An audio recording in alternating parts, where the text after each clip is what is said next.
प्यारे दोस्तों, जिस तरह तुम वेख रहे हो कि अज खुरम भाई ने मेरा नाश्ता बनाया है, नाश्ता खादा असी मतलब कि कोटे वाली सेवियां, देसी मुर्गा, सील चूचा इन्हें जिबा किया तो बड़ी अपनी मुहब्बत की अकीदत का इजहार किया ताकि वो दिली तौर पर तुम सारे जानते, मेरे ज़्यादातर दोस्त जोड़े ने वाकफ ने साढ़े दोवां तो कि असी एक दूजे तो बगैर ना रहने ना बचने ना साडा गुजारा है ना साडा टाइम गुजरता है। तो अज असी इस हवेली दे विच तुहानूं विखा रहे हैं कि इस हवेली दे विच बेइंतहा यादां ने साडे कारोबार दियां, साडे उठन बहन दियां कई एक यादां इत्थे दफन ने।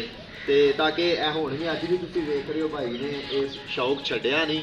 जो मैं इत्थे नाल सां ते तकरीबन साडे कोल कोई 100-200 कुकड़ी सी ते चूचे भी सन, तो फिर असी 60 मतलब के छतरे भी रखे सन जिन्होंने असा जवान किया। फिर इतने बच्चे भी लैके आए, काफ़ी ज़्यादा बिजनेस करते रहे। वक्त गुजरद्या मैं फिर प्रॉपर्टी के काम पर चला गया तो भाई इहो ही प्रॉपर काम करता रहा।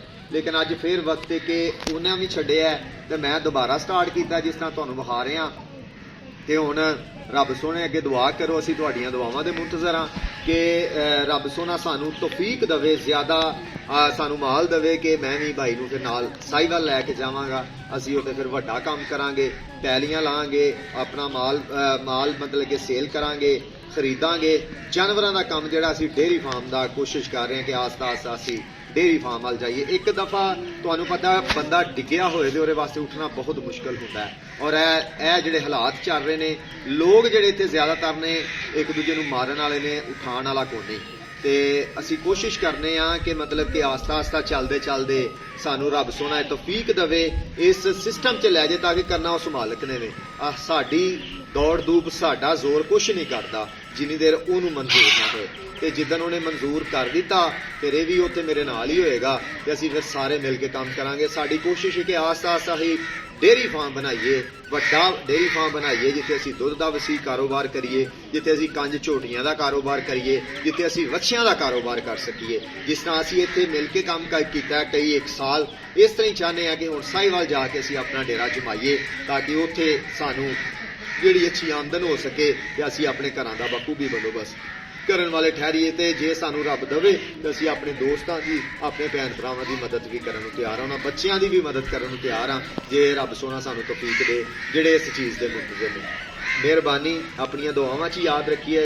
और बड़ा मज़ा आया अज इस सवेर के नाश्ते नूं करदियां होइयां ते कई एक यादां इत्थे आके मैं मतलब कि ताज़ियां कीतियां ने। गुजरिया वक्त जिहड़ा अच्छा गुजरिया हुंदा है वो अजीज़ों कदी भी नहीं भुलदा है। खुरम भाई तुसीं कोई गल करना चाहोगे, कोई चाहते एक गल मेरे बारे या हवेली दे बारे या कारोबार दे बारे?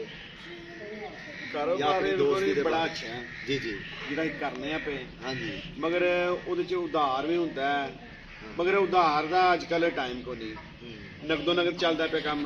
हाँ जी, ते बहुत अच्छा है, मुनाफे वाला काम है जी ते तो मैं बड़े बड़े काम किए ने इस काम तो। जी ते चलो हुण वो हालात नहीं रहे, कोई मैं घर काम किया है अपना, बाकी बड़ा अच्छा काम है।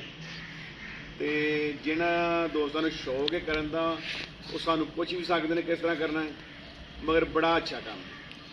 भाई हाँ कह जी। रहे हैं कि ये जो माल जानवरों का काम है, नबियां पैगंबरां ने हाँ भी काम जी, कारोबार किया, ये बड़ी ब्लैसिंग बड़ी बरकत बरकत है। है। ते जो असी ये थोड़े तो वधावांगे, अज साडे कोल मतलब कि 2-4 डंगर ने, लेकिन रब सोने ने चाहा तो 2-4 100 होएगा ताकि मेरा ईमान है असी जिस तरह मेहनत कर रहे हैं आस्ता आस्ता अगे वध रहे हैं तो रब सानू अपने कारोबार दे विच वधाए ताकि ज्यादा मेहनत करांगे तो फिर असी शर्मिंदे नहीं होवांगे, मालिक साडे नाल होवेगा, दिन ब दिन असी तरक्की इस करेंगे काम दे विच खुदा दे नाल कनेक्ट है जी। क्योंकि सामा वाली शै है हाँ। ते खुदा साथ देगा ते मुनाफा होएगा।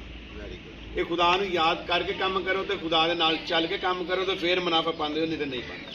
भाई कह रहे हैं कि ये रब ना भंजा लीए इस काम दी। बंदा अपने आप च कहे कि मैं इंज कर लांगा या वो कर लांगा तो कुछ नहीं हो कदी नहीं हो सकता सकदा। जिन्नी देर उस मैं पहले गल की थी कि जिन्नी देर उस मालक नू उस कुदरत नू मंजूर ना होए। असां मेहनत करनी है तो फल उस उन्हें देना है, बरकत उन्हें देनी है। ज्यादा तो ज्यादा साडी वीडियो नू सबसक्राइब करियो, लाइक करियो, इनू शेयर करियो ते इहदे व्यू वधन ताकि असी होर मजीद ऐसियां वीडियो शेयर करिए जिहड़े लोग नहीं वेख सकते उन्हां तक भी साडी आवाज़ पहुंचे।